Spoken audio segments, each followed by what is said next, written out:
1, 2, 3, 1, 2, 3. Cool, and that'll just give us something really easy to synchronize. I'm Robert. I'm Robert. Hi, hello, I'm Robert. I'm Gyuri.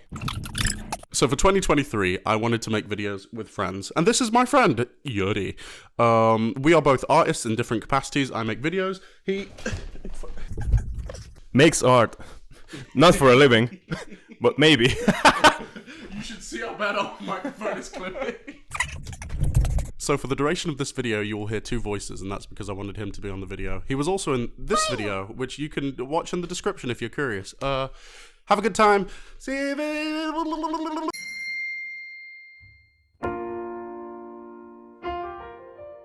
When your wings are on your back, you don't notice your feathers getting clipped. My first memory of coming into contact with pornography was probably like anywhere between age 8 to 12. I know that there's a huge non-specific range in that number, but the past was a long time ago. In any case, when I was younger, I had...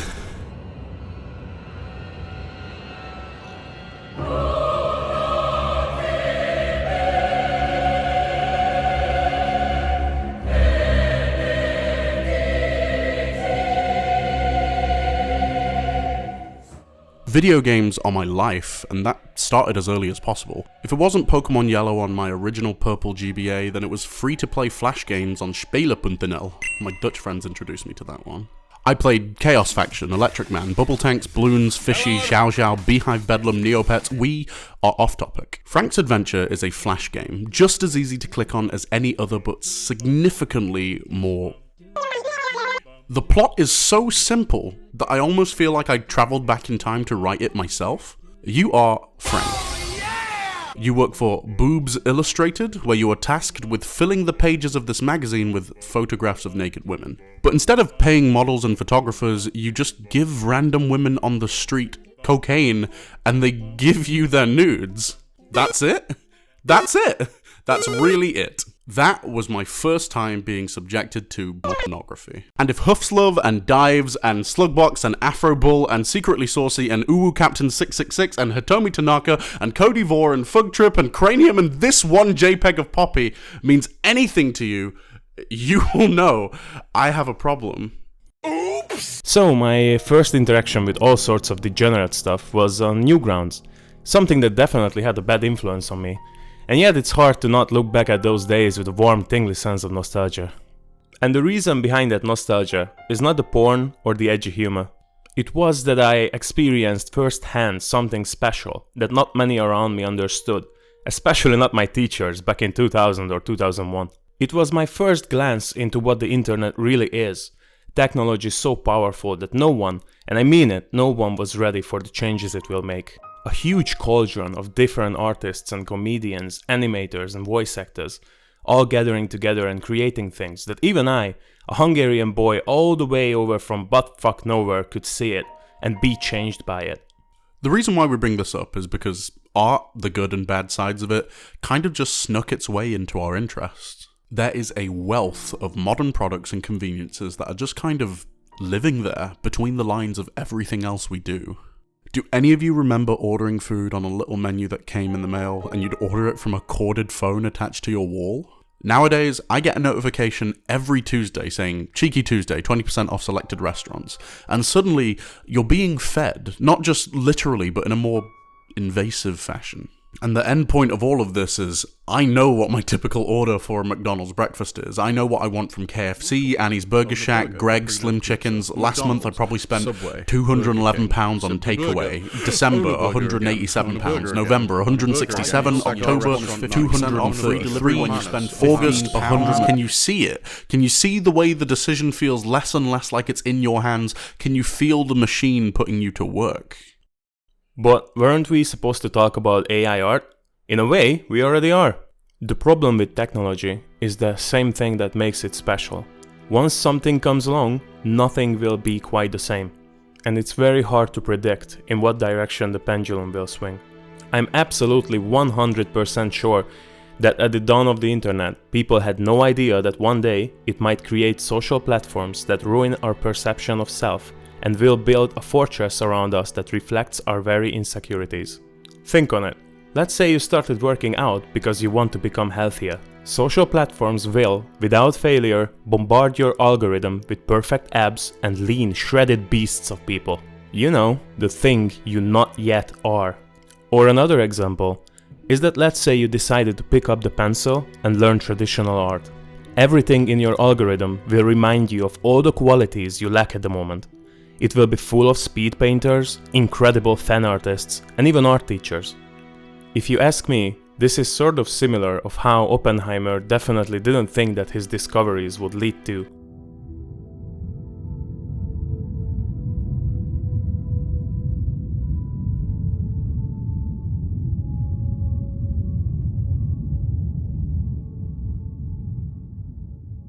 We often face opportunities that lead down paths we would never even dream of.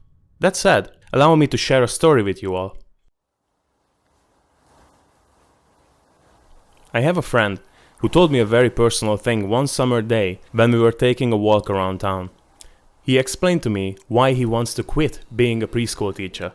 One day he was filling in for a teacher who was off with illness, and to that, he felt it's all okay, he's just gonna have some fun activities with the kids to spend time with. He decided on drawing. He gave all the kids sheets of paper and asked them to draw a dragon. Simple enough, right?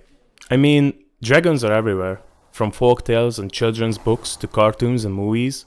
Well, there we arrive at a very interesting and frankly terrifying thing that is happening. No one could have predicted it. Most of the kids, and I mean it, almost all of them, were confused. They had no idea what to make of this simple request, so they started assailing my friend with questions of how to begin, and some were even upset enough to break into tears, because they felt so helpless by this task. These kids' creative drives were practically non-existent, to the point he needed to calm them down so that they would stop crying. And this, to him, was so devastating that he seriously considered just simply stopping. This wasn't his only issue, believe me, but this quickly became top of the list. He would say, "I'm worried about them."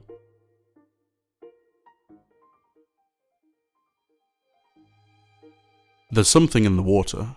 Porn addiction, escapism, parasocial relationships, invasive advertisements, gacha games. From the outside looking in, it almost looks like you're designed to lose yourself in all of the convenience. All the tailored content and the targeted feeds. There is a lot of modernity that's happening in the effort of convenience, but self-driving cars still crash. Some of this is directly related, some of it is tangential, all of it is dangerous. Modern conveniences often act as replacements, a simulacrum of other novelties of the human experience. Pornography is the next best thing when a sexual connection with another person is too difficult to facilitate. Ordering food lets you skip to the end of all of that fucking cooking nonsense. And then there's AI art. It has only been made easier and easier for people to willingly give up their own focus and passion in favor of convenience. Why would I walk to the store when I can just order food? In other words, why learn to cook? Why walk? Why commit any new skills to memory when there is an app for that? Why learn Italian when I have Google Translate? Why read Shakespeare when a YouTuber can explain the plot in a 10-minute video? Why try if I can fit this in a search bar?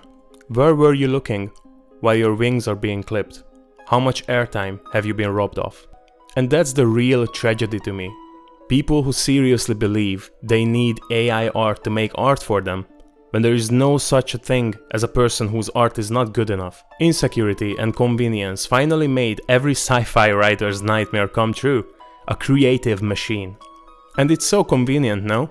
It's just a few clicks and a gorgeous piece of art is in front of you, albeit one that lacks meaning and purpose. Why express your creativity, emotions, even trauma through art? We have a machine that does that for us. Why master arts to be able to make your wildest thoughts reality when you can just write some words down? People willingly offer up their minds and passions to the gods of convenience. I honestly can barely list all the sci-fi writers trying to warn us about the dangers of ignoring the human condition in exchange for technological progress. Frank Herbert, Isaac Asimov, Michael Crichton, hell, even Stephen Hawking left a warning for us about AI. The primitive forms of artificial intelligence we already have proved very useful. But I think the development of full artificial intelligence could spell the end of the human race. Once humans develop artificial intelligence, it would take off on its own and redesign itself at an ever-increasing rate. Humans, who are limited by slow biological evolution, couldn't compete and would be superseded. Okay, so this video is not exhaustive by any means. We're not going into massive detail about the actual research on AI art. We are just a couple of grown men, both creators, both gamers, both cringe lords. Let's pull away from the drama for 1 second and just have a chat. When I write, I get the catharsis of gold dust on my fingers. I've never felt more whole than when I'm turning words into pictures and pictures into ideas. It's literally my language. At first, drawing for the sake of it was perfectly fulfilling. Then I wanted to understand painting, and after I wanted to learn what makes certain comics and manga so fun to read. I started studying how art direction triumphs over technical fidelity in game graphics. And before I knew it, learning the intricacies of storytelling made me read psychology and philosophy. Without a living person's honest expression through art, I would have never gone on this journey. My YouTube channel is on its second chapter right now. At some point, yelling at Pokemon stopped being fun, and introspective YouTubers were all over my feed. Some of my absolute favourites are channels like Jacob Geller, Super Eyepatch Wolf, H-Bomber Guy, Sisyphus, Exubera, and this yin-yang of educational philosophy content. It was all eye-opening. And I don't hate AI, or even convenience. I used AI art myself just 2 videos ago. There's this image of a pink and blue sky that I made through AI, and I used it in one of my transitions. I've seen many artists use AI in this sort of additive way where it can be a small, useful component of their process. And it's for stuff like that that I'm excited to see how it can be used to bolster and uplift the ability of artists, but crucially, not replace them. And make no mistake, it will replace artists. But what I want you to consider is that it can replace something in you too. Your drive, your curiosity, your malleability, your fucking grey matter. It will take something, and I'm asking you to keep your eyes open. The wider discussion of AI art has already happened. We know it steals from artists, and we know it's not going to stop. It will get stronger and smarter and incomprehensibly useful, but it won't be you. It won't be what you have to say. It will not feel you. It will not let you fly.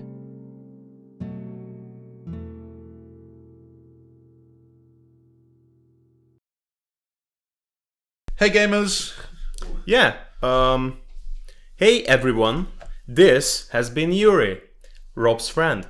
And this has been Robert's channel that you've been watching so far.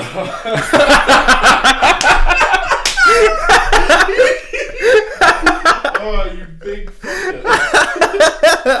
Like, comment and subscribe, or else we will find you. Okay, so we're know doing when this we're candid, so I don't care. They can see me fuck around with the camera. Yeah. Hey, I kind of